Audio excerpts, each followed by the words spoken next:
আমার প্রিয়জনেরা, প্রভু যীশু খ্রিস্টের নামে সকলকে আমি জানাই অভিনন্দন। আমরা এখন আছি ওরেল রবার্টস ইউনিভার্সিটিতে, যেখানে একটা প্রেয়ার টাওয়ার ওরা বানিয়েছে যেখান থেকে প্রার্থনা করা যায়। এখানে অনেক লোকেরা আসে আর প্রতিদিন প্রার্থনা ওরা করে।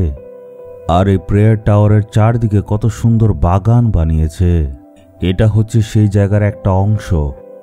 এইখানে দেখুন কত সুন্দর একটা মূর্তি আছে, যেখানে দেখা যাচ্ছে যিশু কিছু ছাত্রদের সাথে কথা বলছেন। খুবই সুন্দর আর মনোরম এই দৃশ্য। এটা দেখলে আমরা আবেগপূর্ণ হয়ে যাই। কত সুন্দর দৃশ্য, মনে হয় সত্যি যিশু ছাত্রদের সাথে কথা বলছেন। ঠিক আছে, আপনি হয়তো ভাবছেন আজকে ঈশ্বরের বাক্য আমার জন্য কি? আমরা দেখব রোমীয় 15 অধ্যায়ের 7 পদে, সুতরাং তোমরা একে অন্যকে গ্রহণ করো যেমন খ্রিস্ট তোমাদেরকেও গ্রহণ করেছিলেন। বলছে একে অন্যকে গ্রহণ করো। জীবনের অর্থ শুধু এটাই নয় যে আমার যেটা ইচ্ছা করব, আমার স্বার্থের জন্য করব, এটা জীবন নয়। এই সমাজে আমাদের সবার সাথে মিলে থাকতে হবে। স্বামী স্ত্রীকে গ্রহণ করতে হবে, আবার স্ত্রী স্বামীকে গ্রহণ করতে হবে। শাশুড়ি বৌমাকে আর বৌমা শাশুড়িকে গ্রহণ করতে হবে। সন্তানেরা মাতা পিতাকে আর মাতা পিতারা সন্তানদেরকে গ্রহণ করবে। আমাদের সবার প্রতিবেশী আছে, তাদের সবার সাথে সুন্দরভাবে মিলেমিশে থাকতে হবে।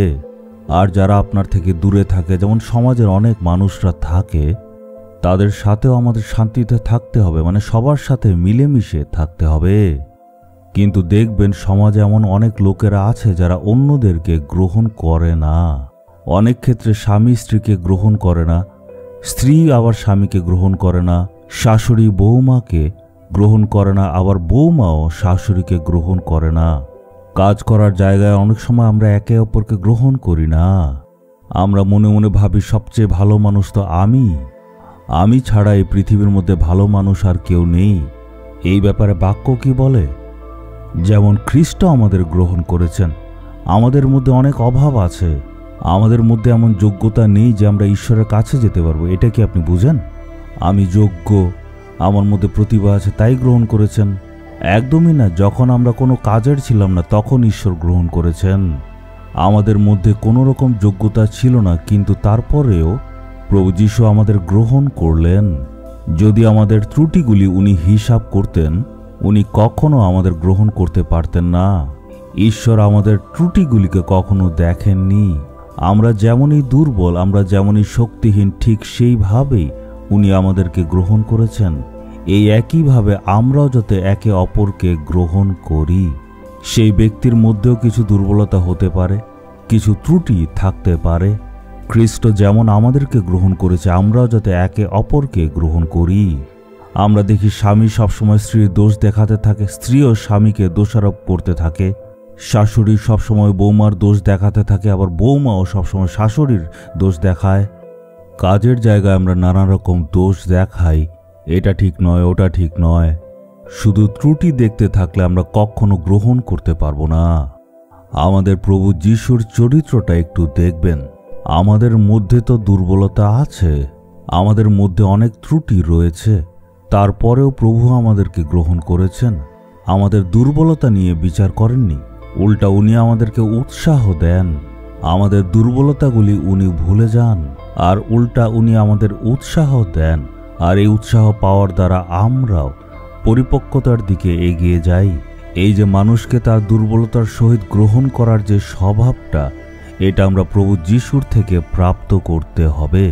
হে পিতা ঈশ্বর, আমরা যাতে প্রভু যীশুর সেই চরিত্রটা গ্রহণ করতে পারি, পৃথিবীর সবাইকে যাতে একইভাবে প্রেম করতে পারি, একে অপরের দোষ যাতে আমরা না দেখি, আমরা যাতে গ্রহণ করি। এরকম নিঃস্বার্থ প্রেম আপনি আমাদেরকে দিন। এটা ঈশ্বর থেকে আমাদের চাইতে হবে। এমন করলে আমাদের জীবনে আশীর্বাদ আর শান্তি আসবে। আমি প্রত্যেক সময় নিজেকে বিচার করে এভাবে দেখি, আমার বাইরের রূপটা যারাই দেখে, তারা আমার ভেতরে কি কি দুর্বলতা আছে সেটা জানবে না, কিন্তু তারপরে আমার মধ্যে অনেক দুর্বলতা আছে, কারণ আমি আকাশ থেকে নেমে আসা কোনো স্বর্গদূত নই।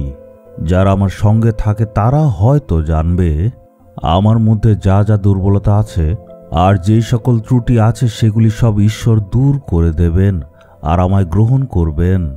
আর এই একই জিনিসটা যিশু শিখিয়েছেন, তোমরা একে অপরের ত্রুটি দেখবে না, আর যেভাবে আমি গ্রহণ করেছি তোমরাও সেভাবে করো। চলুন এখন আমরা প্রার্থনা করি, কারণ যিশুর চরিত্র আমাদের দরকার। সবাইকে যাতে একরকমভাবে প্রেম করতে পারি সেই চরিত্র আমার মধ্যে থাকতে হবে। অন্যদের দুর্বলতার দিকে যাতে আমরা না তাকাই, সবার মধ্যে দুর্বলতা আছে, সেই দুর্বলতাগুলি যাতে আমরা সবসময় গ্রহণ করতে পারি এমন চরিত্র দান করুন, যিশুর নামে চাইলাম, আমেন, আমেন।